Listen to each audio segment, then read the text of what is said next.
That was the Pentagon, he said, settling back into his chair. They've just approved full production of the new tactical communication system. He paused, his gaze finding mine across the table. The one that's going to save countless lives in the field. My heart stopped. This wasn't how it was supposed to happen. Not here, not now, not in front of my family who still saw me as their biggest disappointment. But General Morrison continued, his voice carrying the weight of authority that comes with 4 stars. The system was developed by a small company right here in the city.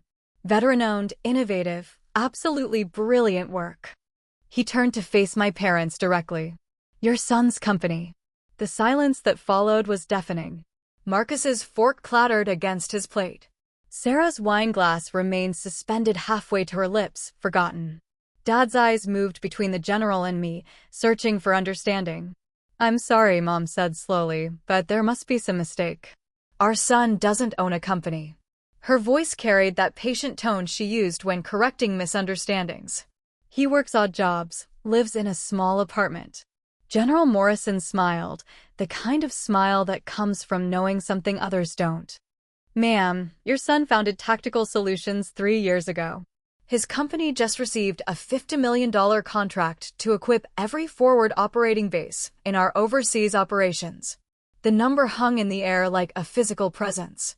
50 million, Sarah whispered, finally setting down her wine glass. Dollars.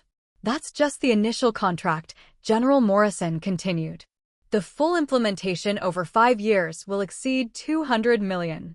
He looked at me with something approaching pride. Your son has revolutionized battlefield communications. His encryption protocols are years ahead of anything we've seen. Marcus found his voice first. But he drives that old Honda. Lives in that tiny apartment. The words came out confused, almost pleading. As if the general might take back what he'd said if presented with enough evidence of my failure. Smart business practices, General Morrison replied. Keep overhead low, reinvest profits into research and development. Classic veteran mindset. Focus on the mission, not the flash. He stood, straightening his uniform. I should mention, your son turned down 3 acquisition offers last year. Companies wanted to buy him out for more money than most people see in a lifetime.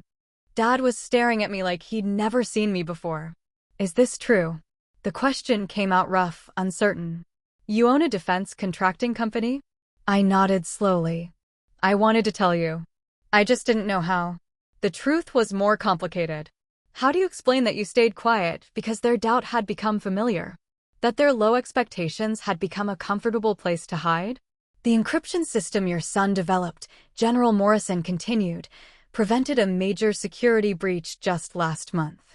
Intelligence analysts estimate it saved hundreds of American lives. He extended his hand to me. On behalf of the United States military, thank you for your service. Both in uniform and out. I stood and shook his hand, feeling my family's eyes on us both. Just doing my job, sir. No, he said firmly. You're doing exceptional work. The kind of work that wins wars and brings soldiers home safely. He turned back to my family. You should be incredibly proud. Your son is making a difference on a scale most people can't imagine. After General Morrison left, the dining room felt different. Smaller somehow, but also charged with new possibility. My family sat in stunned silence, processing everything they'd learned. The failure they'd pitted for 3 years was actually more successful than any of them. Why didn't you tell us? Mom asked finally, her voice soft with hurt and confusion. Because I needed you to love me without it, I said simply. I needed to know that your disappointment wasn't really about money or success. I needed to build something for the right reasons. Sarah was crying quietly, her mascara smudging. We're so sorry. We had no idea. You weren't supposed to, I replied, reaching across to squeeze her hand. But now you do. Dad cleared his throat, his eyes bright with unshed tears. Son, I owe you an apology. We all do. No apologies needed, I said, meaning it. You raised me to serve something bigger than myself. I'm just glad I found a way to keep serving. The rain had stopped outside. Through the window, I could see stars beginning to appear between the clouds. Tomorrow, everything would be different. But tonight, For the first time in years, I was exactly where I belonged. As we sat together in the quiet aftermath of truth, I realized something important. The validation I'd been seeking wasn't in their recognition of my success. It was in their love, which had been there all along, hidden beneath their worry and disappointment. Sometimes the greatest victories aren't about proving others wrong. Sometimes they're about finally allowing yourself to be seen for who you really are. If this story touched you, think about the people in your life who might be fighting battles you can't see. Sometimes the quiet ones are changing the world in ways we never notice. Until the moment we finally do. They called me a failure who couldn't make it in the real world, but that day when General Morrison walked into our family dinner and said, "Respect the founder," everything changed. The autumn rain drummed against the dining room windows as my mother set another place at the table. My siblings exchanged those familiar glances. The ones that said, "Here comes another lecture about my wasted potential." Before I share what happened next, I want to know you're here with me. Just say listening in the comments or let me know where you're watching from. These stories travel further than I ever imagined. Still living in that tiny apartment downtown, my brother Marcus asked, cutting his steak with theatrical precision. Sarah, my younger sister, laughed that sharp laugh she'd perfected since high school. At least he's not asking Dad for money anymore. The words stung because they weren't entirely wrong. I had been struggling. After 8 years in the army, civilian life felt like speaking a foreign language. What they didn't know was why I kept those late-night phone calls brief. Why I drove that beat-up Honda instead of something newer. Why I dressed in simple clothes and lived modestly. They saw failure where something else entirely was growing. "Remember when you said you'd make something of yourself?" Sarah continued, serving herself more wine. "That was 3 years ago.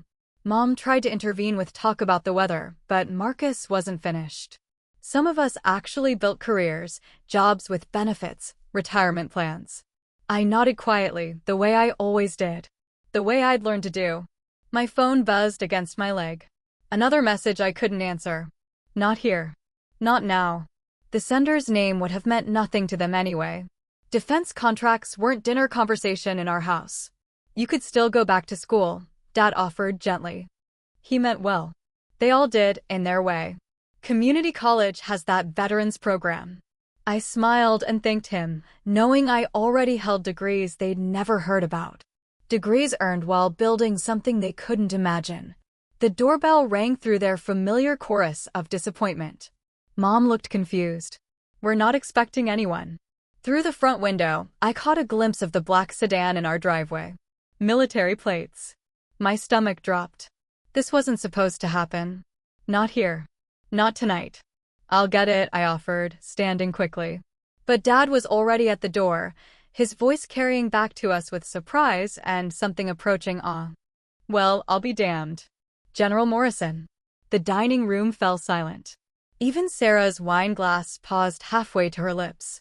General Morrison stepped into our modest dining room wearing his dress blues, for stars gleaming on his shoulders. His presence filled our small dining room like electricity before a storm. "Sir," I said automatically, the military bearing returning to my spine without conscious thought. My family stared in confusion as I straightened, shoulders back, chin level. They'd never seen me stand like that before. "At ease, son," General Morrison said, but his eyes held something I hadn't expected. Recognition mixed with what looked like surprise. "I was in the neighborhood and thought I'd stop by." His gaze swept the room, taking in my family's bewildered faces. "Hope I'm not interrupting anything important."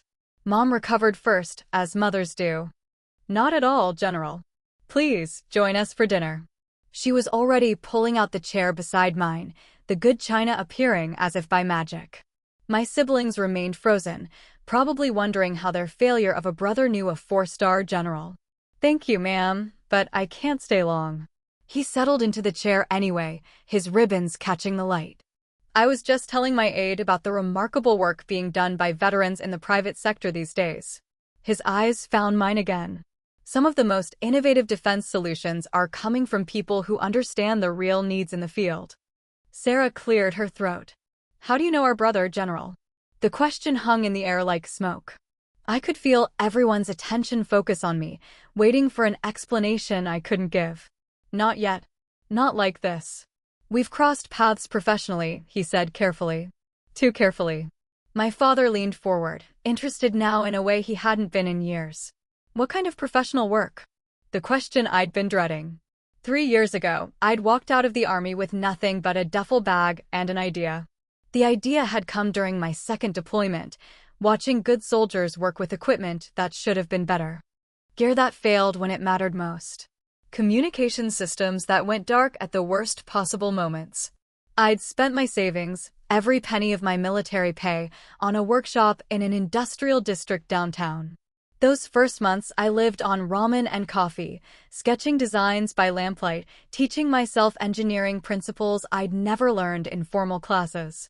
My family thought I was lost, drifting, unable to adjust to civilian life. They weren't entirely wrong. I was adjusting, just not in the way they expected.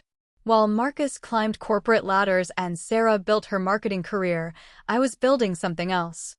Something that started with one small contract to improve radio encryption for forward operating bases.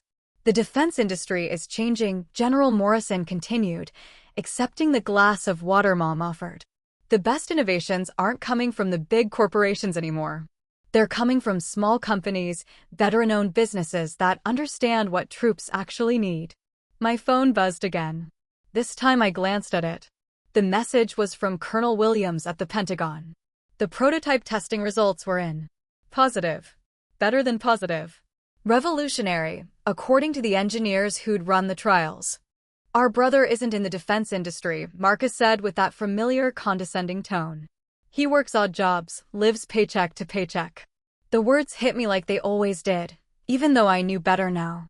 Even though my company's revenue last quarter had exceeded his annual salary. General Morrison's eyebrows raised slightly. Is that so? He looked at me with something that might have been amusement. Sometimes the most important work happens quietly, behind the scenes. The kind of work that doesn't make headlines but saves lives. Dad was studying me now with new interest. Son, what exactly have you been doing these past 3 years? The question I'd been avoiding, the conversation I'd postponed too many times. How do you explain that the failure they pitted had built something extraordinary? I've been consulting, I said finally. It wasn't a lie, just an incomplete truth. Working with military contractors on equipment improvements. The understatement of the century, but it was a start. Consulting, Sarah repeated, as if the word tasted strange. What kind of consulting? Before I could answer, General Morrison's phone rang. He glanced at it, then at me, then back at the phone. Excuse me, he said, standing. I need to take this. He stepped toward the window, but I caught fragments of his conversation. Words like successful demonstration and full production approval and the founder will be pleased. When he returned to the table, something had changed in his expression. He looked at me differently now, as if seeing me clearly for the first time tonight.